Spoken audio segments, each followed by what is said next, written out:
For many years, buyers and supply managers often had the upper hand in sourcing. They could play domestic suppliers against competitors from low-cost countries, and logistics were generally reliable and not too expensive to wipe out any savings in labor for offshoring.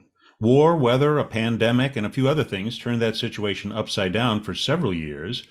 But now a potential global recession, or at least a very slow growth period, seems very likely to put buyers back in control again. So, how should supply managers behave in this new normal?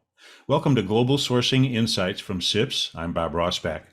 Our guest today is Dr. Rob Handfield. He is the Bank of America Distinguished Professor of Operations and Supply Chain Management within the Poole School of Management at North Carolina State University. And that's just the top line of his resume. Okay.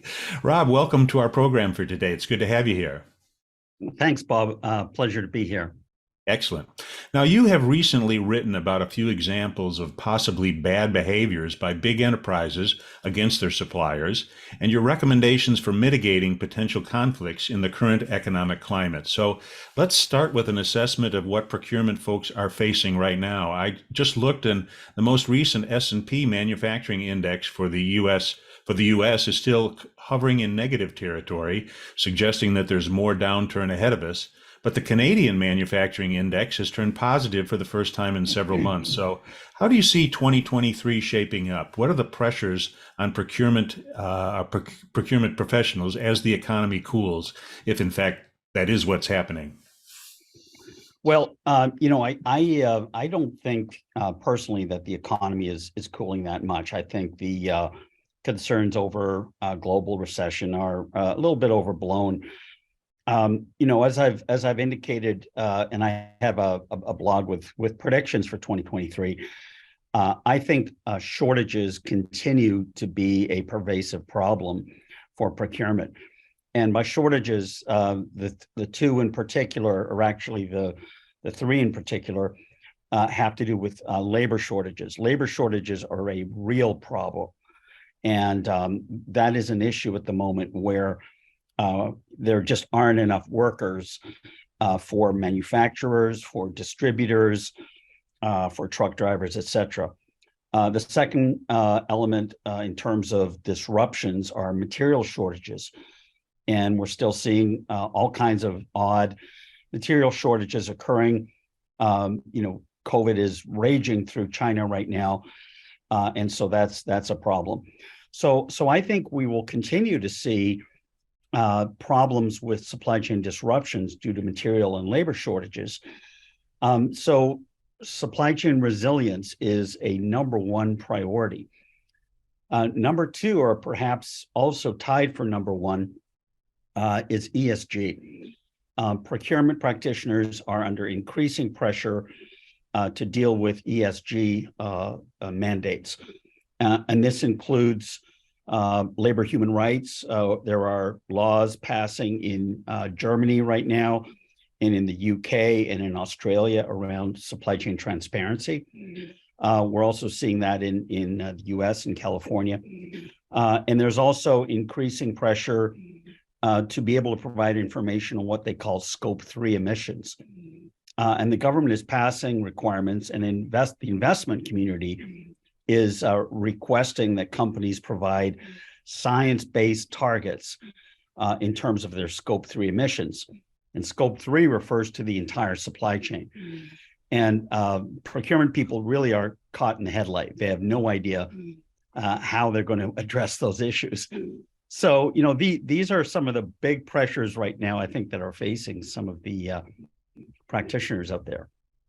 Yes. So we have several webinars on some of those issues alone. Because the ESG thing is very interesting because it's become a political football as well as just a continuing pressure on procurement people. So, but we'll hold off on that.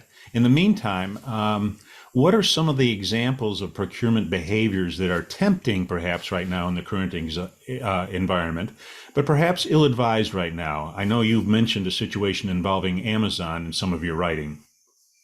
Absolutely. So, I think that a lot of procurement people have been experiencing inflation, cost increases, and actual, inflation coming from material price increases and labor cost increases.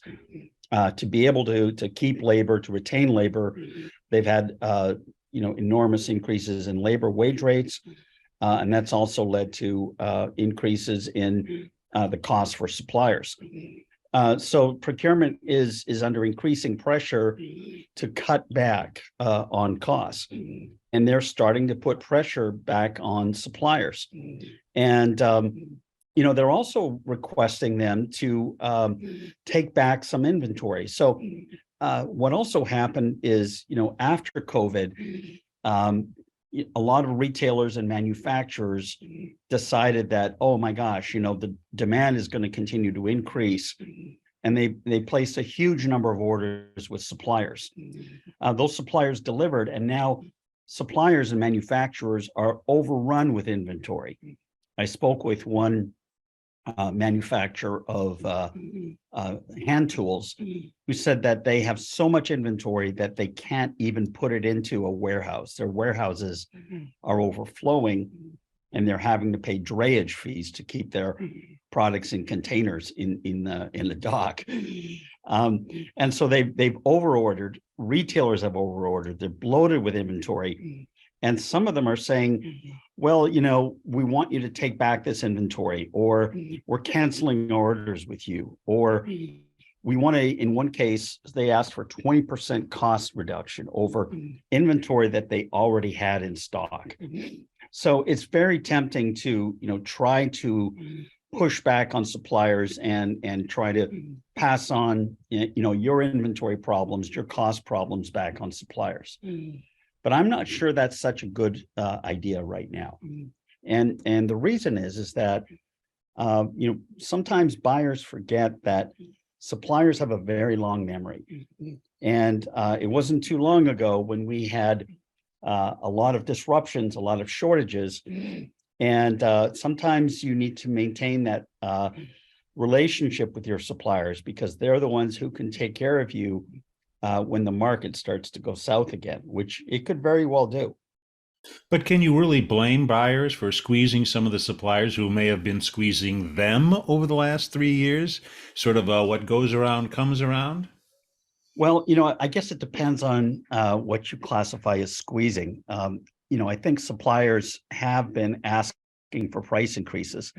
When they do so, they may need to come back and say, well, what are you actually requesting those price increases on? Is it because your labor costs have gone up? Is your material costs have gone up? And so, buyers sometimes can be lazy, and they actually need to go in and do a should cost analysis and identify what is happening in the marketplace, having good supply market intelligence.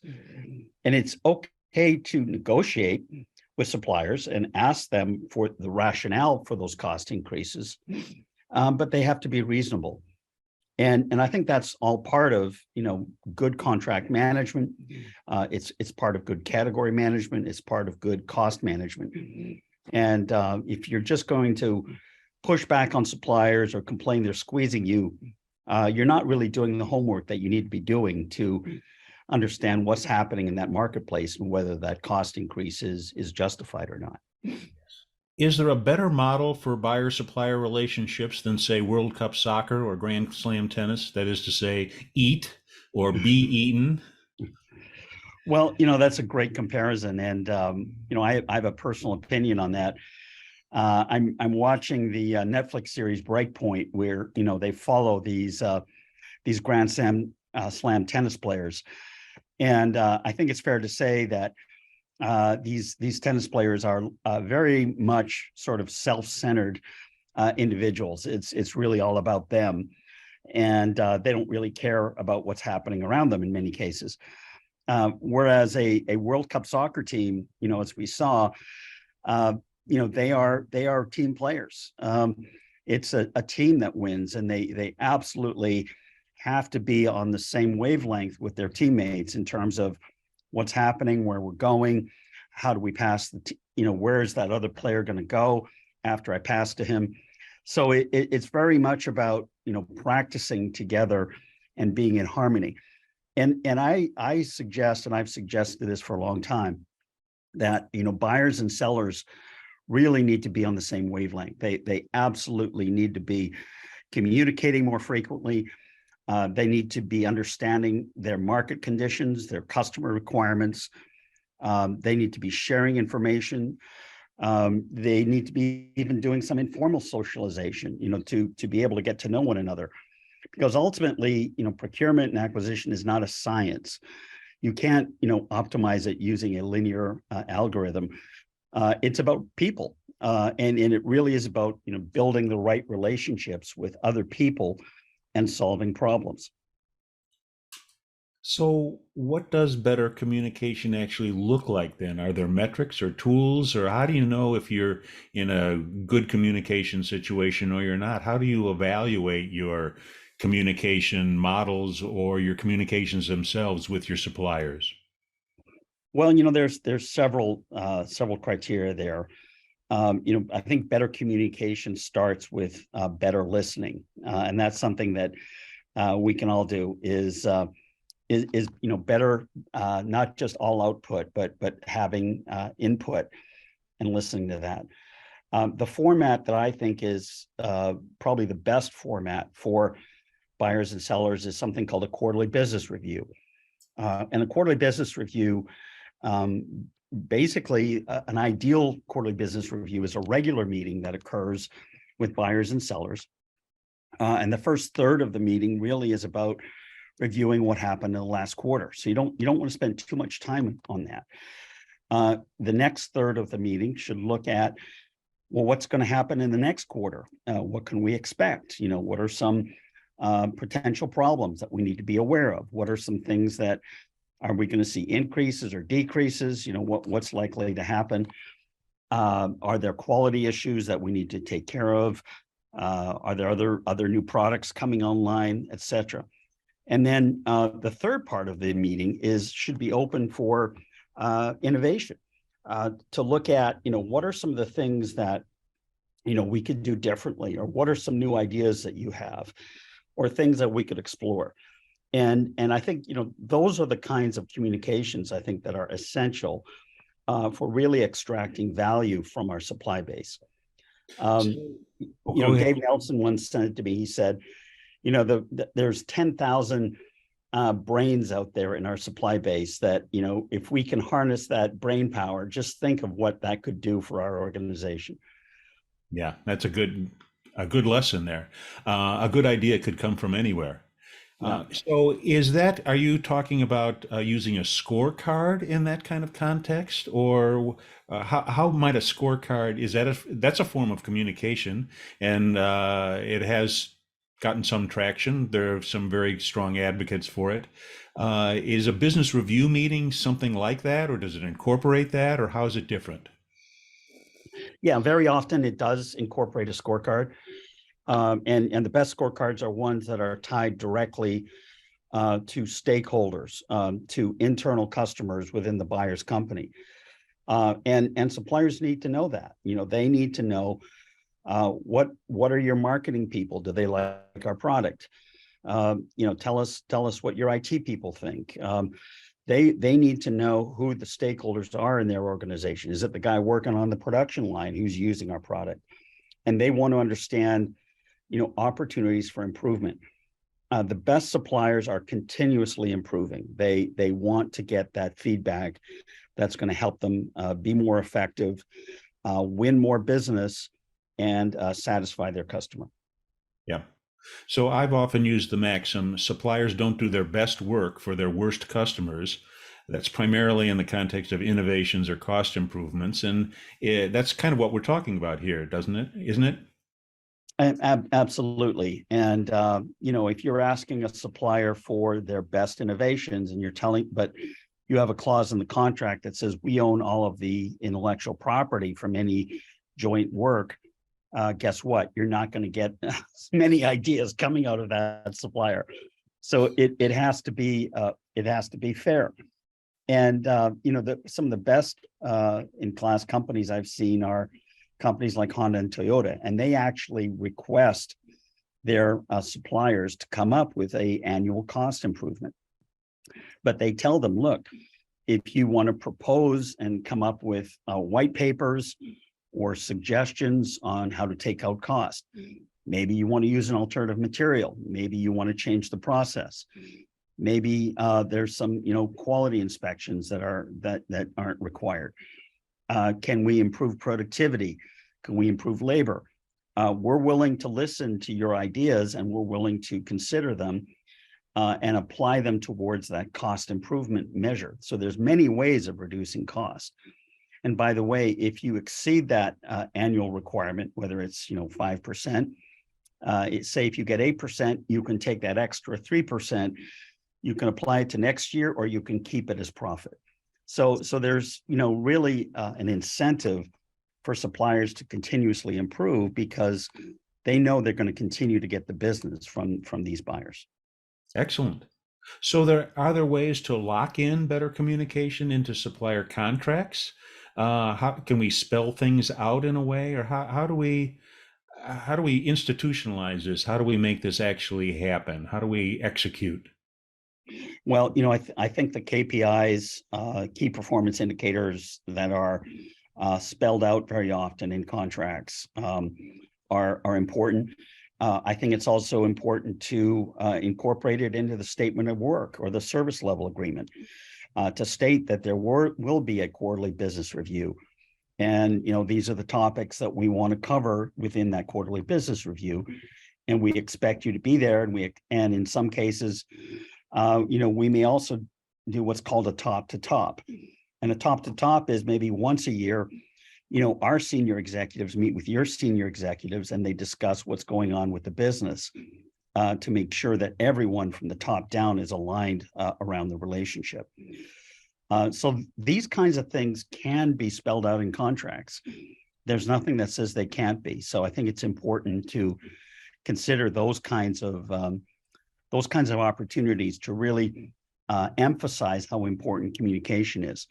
I know one company, John Deere, actually measures communication. They have something called wavelength, and wavelength has to do with how responsive and how communicative their supplier is with them and with their buyers. And they measure that, and they give feedback to the supplier about it. So are they measuring TikTok videos, or it's not something else? No, not TikTok. No, it's more like just simple communication, keeping us apprised of what's going on, or if something is happening, we need to be aware of it. Yes, excellent. So we have a little extra time here, so let's just talk about some bigger pictures things, because in context here, we have some big things going on, and one of the things is China as a global rival. And so can we migrate away from China in a short time horizon of 2023? Is that likely? I think you've written a little bit about that. Yeah, that's a really interesting question. I think that there's a lot of discussion about that right now. I was on a call earlier today with someone from Walmart who's leading their what they call their Lighthouse project. And their Lighthouse project is focused on bringing back manufacturing of certain goods and certain industry sectors back into the United States, including textiles, some manufactured goods like blenders and appliances, pharmaceuticals, and a couple of others as well. So there is a recognition that we want to be less dependent on China than we were. And during COVID, I worked on the Joint Acquisition Task Force to identify shortages of PPE in the U.S. And almost all of the PPE, N95 masks, the gowns, the gloves, were all produced in China. In fact, Wuhan was the head of the major city where all the N95 masks were produced, and that was COVID central, if you can believe it. and we realized, just how dependent we were on China. So I think there's been a push to try to bring some of those critical healthcare goods, especially those that are used in a pandemic, back to the US. And I think in Europe, there's a similar kind of push. The problem, of course, is cost. And what we're seeing is the government is drifting right back into the old cost equation of, well, we can still buy it cheaper in China, so we're going to continue to buy it in China. And there's been a number of startups here in the US that have started to produce domestic masks and gowns, and they're being told, no, I'm sorry, you're too expensive. If you can meet the Chinese price point, we'll buy from you. And that's really unfortunate because, I think we need to build, every country should have some domestic resilience to be able to produce domestically some of those goods and services. And, but, there are certain industries that will never leave China. The electronics sector will never leave China, will never leave Taiwan. The semiconductor sector will never leave Taiwan. There are entire supply chains, there are entire, massive assembly facilities that are of a scale that cannot be easily replicated, that we've been using for the last 20 years. And to catch up with them from a cost perspective is very unlikely. So I think we'll continue to see China, and I think companies will move to what they call a China plus one strategy. They'll have China, but perhaps move some of it to places like Mexico or Eastern Europe, where they will have some additional manufacturing sites producing components for them as a secondary source. Like almost like safety stock. Yeah, exactly. It's like a safety outlet. Yeah. Yes. So it does seem like the same kind of communication issues that kind of got us into this situation. When we weren't listening to our own domestic suppliers, we weren't listening to them, we weren't paying attention to their needs, and now they've all disappeared. That's correct. That's correct. And they have disappeared. And so we have to start asking the question of, what do we do now? How are we going to deal with these particular issues? And I think a lot of people are starting to ask about, domesticating a lot of manufacturing bases, but it takes time. I mean, it could take a decade, to really begin to move things around. But it certainly is something that we're seeing more of at the moment. And one area that I think we're seeing as a big opportunity for China plus one is Mexico for North America. And I've traveled to Mexico, to Saltillo, and the automotive sector already has a number of big sites there. Nissan, Toyota, GM in Saltillo have huge manufacturing sites. And the nice thing about Mexico is, the labor cost is lower than it is in China right now. Mexico has trade agreements with more than 57 countries, which allows them to avoid tariffs. The one downfall, of course, is, the president there is not always business friendly, and there is a high level of crime. The cartels are still very much in control. So those issues need to be overcome. But there are parts of Mexico where there's a lot of activity going on at the moment. And you don't need the port of Los Angeles or anywhere else to get goods back and forth, although there are certainly pinch points in the borders there, just like anywhere, but it's a lot closer. Well, that's right. And as you say, it's, you can get there in one day. A truck can be there in one day. Many of the people speak both Spanish and English. And, the plants I've been in, excellent workforce, highly skilled, dedicated, and very, very efficient. So I think it's an ideal for many companies that are starting to look for alternatives to China. Excellent. China, the other issue with China is, as I said earlier, is, COVID is just raging in China right now. So they went from zero COVID, where they, weren't allowing people to go to work. Now everyone's at work, but everyone's getting sick, and the hospitals are overrun. So it's going to be some time before I think China gets out of this predicament they're in as well. Excellent. So have we missed anything? Any final thoughts here? No, I think this has been a great discussion. I think the only other thing I would say is ESG is going to continue to be important. But I believe that ESG and resilience are really can be achieved using the same strategies.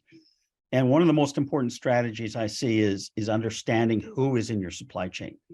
And there's a technique called supply chain mapping, which involves understanding who is in your tier 1 of suppliers, who is in your tier 2, who's your suppliers, who are your suppliers, and mapping out and understanding, what are those adjacent industries that you may not even be aware of, but which could dramatically impact your supply chain and your product flow.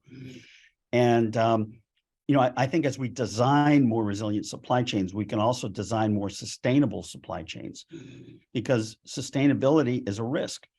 Environmental fines being shut down by the government, out of compliance labor policies are all risks.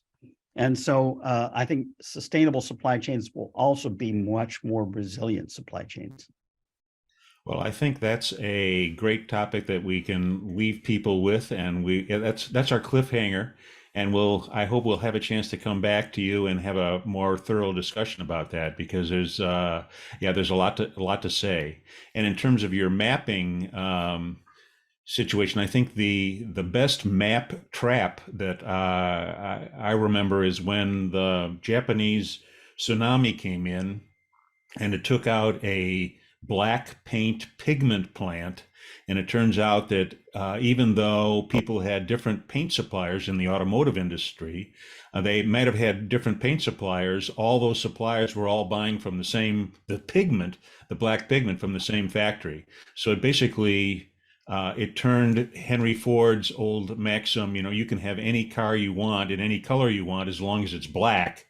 And it was just the opposite. You could have any color that you want as long as it's not black. So that was that really, I think, turned a lot of heads and opened up this whole idea of we better map beyond tier 1. So let's bring that back for another conversation. Meanwhile, thank you very much for today.